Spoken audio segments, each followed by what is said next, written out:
Hotel Echo Lima Lima Oscar. Good evening from London, England. It's been a while since I've done a video in the evening. Now, my bad. I haven't done one all day, actually. Just a couple of days, or maybe just a little bit longer than a couple of days. Should I say good morning to you guys, whether you are getting up, getting ready to go work, or drop the kids at school, or got an appointment. Good afternoon. You could have an appointment. You could be having lunch, or should I say good night and rest well, getting ready for another day, wherever you're watching around the world. Is anybody watching in Botswana? Anyone watching DLG Reppin' in that part of the world? Is anybody watching DLG Reppin' from Hong Kong? Is anybody watching DLG Reppin' in Italy? Can I ask if anybody's watching DLG Reppin' in Belgium? Can I ask if anybody's watching DLG Reppin' in Kuwait? Can I ask if anybody's watching DLG Reppin' in Cambodia? Can I ask if anybody's watching DLG Reppin' in Syria? Can I ask if anybody's watching DLG Reppin' in Ukraine? Can I ask if anybody's watching DLG Reppin' in Macedonia? Is it safe for me to ask if anybody's watching DLG Reppin' in Colombia? Is it safe for me to ask if anybody's watching DLG Reppin' in Thailand? Is it safe for me to ask if anybody's watching DLG Reppin' in Germany? Is it safe for me to ask if anybody's watching DLG Reppin' in Poland? Or is anybody watching DLG Reppin' in Japan?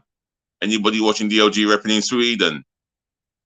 Or is anybody watching DLG Reppin' in Panama?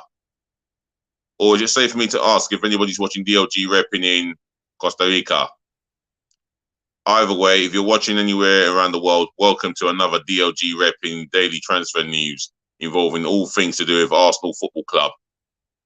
And before I get into the ins and as well as the outs, make sure you smash the thumbs up like button, yeah? Do me a favor and share this channel all over the world, virally, especially to your friends and your relatives, yeah? And if you're watching for the first time, welcome on board.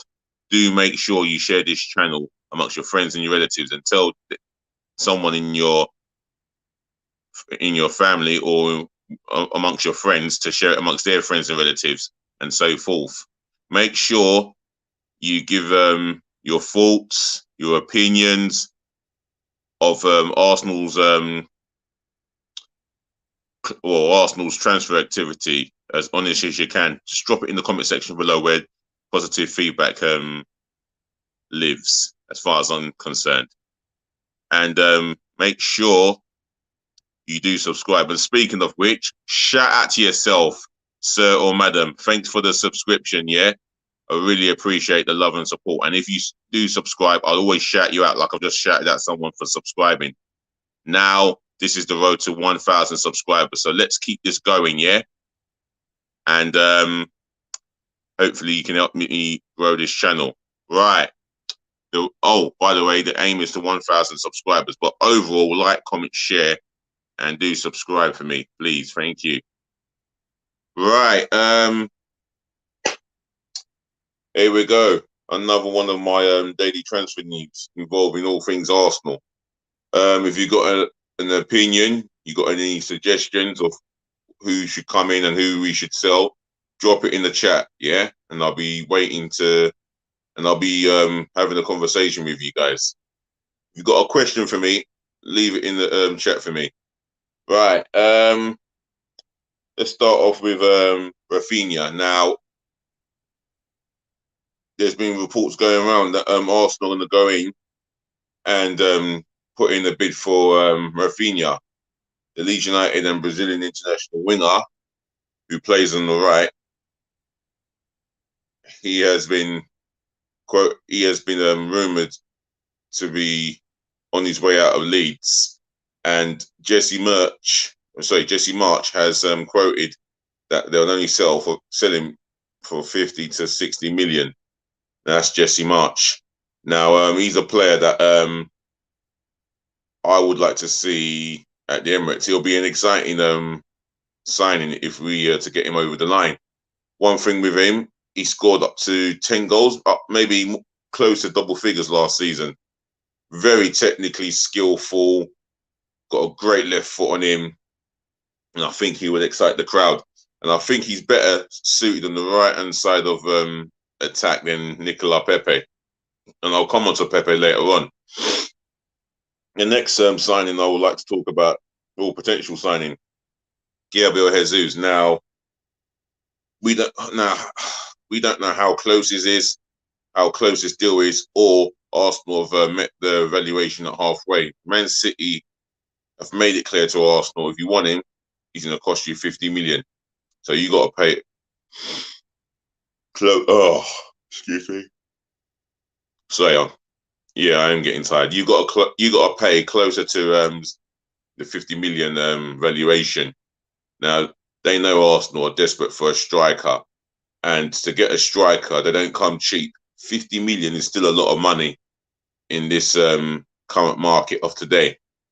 To have Gabriel Jesus as a lone striker, mainly as a lone striker, there won't be many reasons why we would play him left wing forward or right wing forward. He plays in the middle of the front three, definitely, hands down.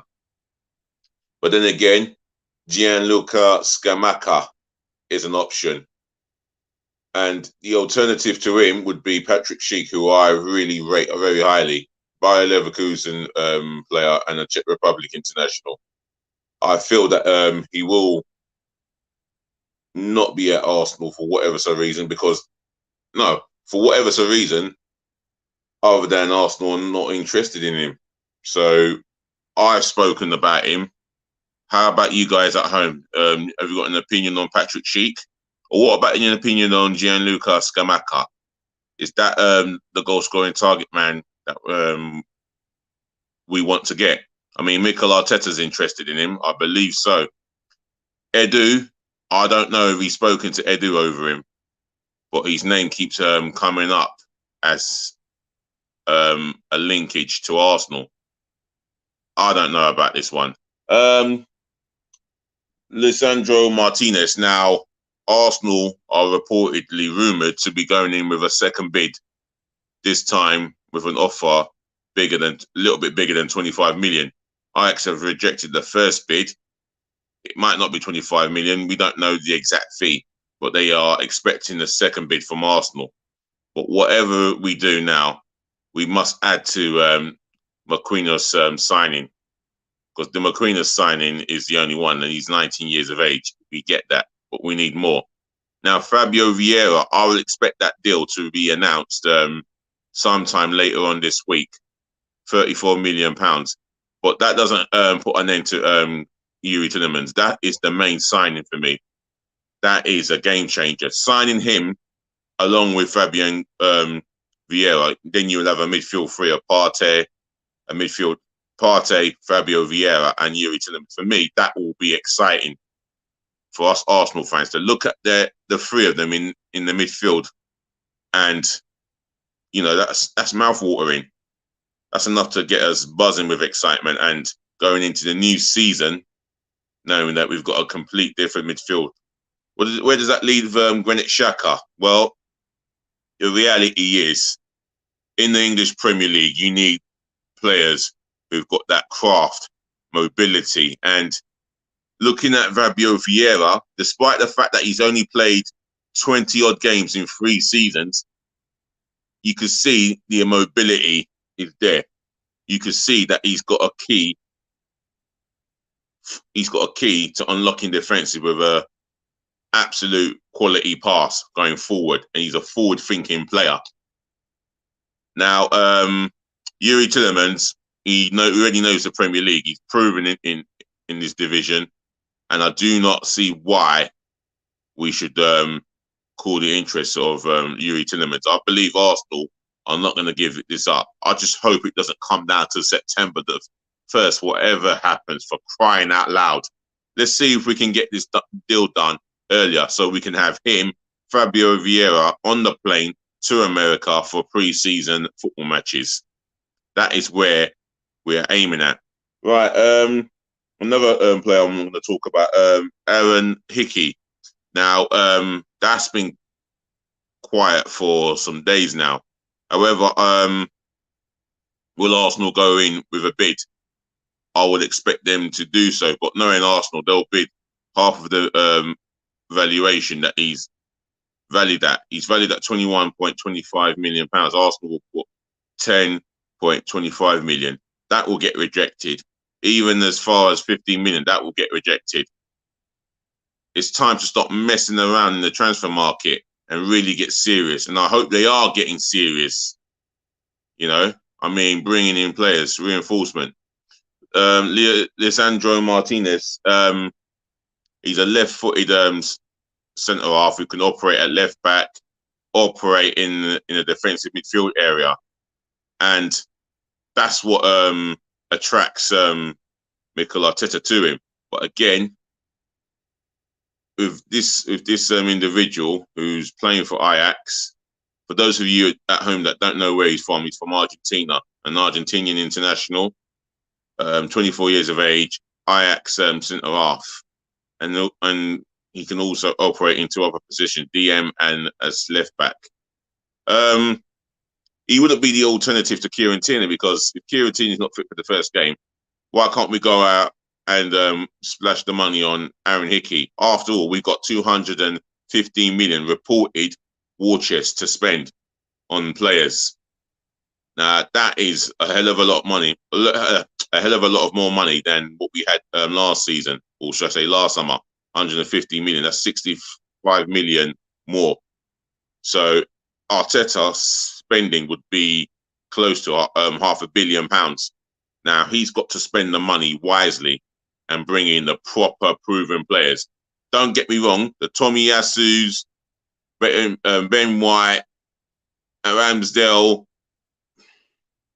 Odegaard, they were sensible signings, very, very sensible signings. And that is the foundation of our squad. Now we've got to go from the foundation to the intermediate and really build on the squad for the new season, especially knowing the fact that we've got Europa League football on the Thursdays and Premier League games on the Sundays.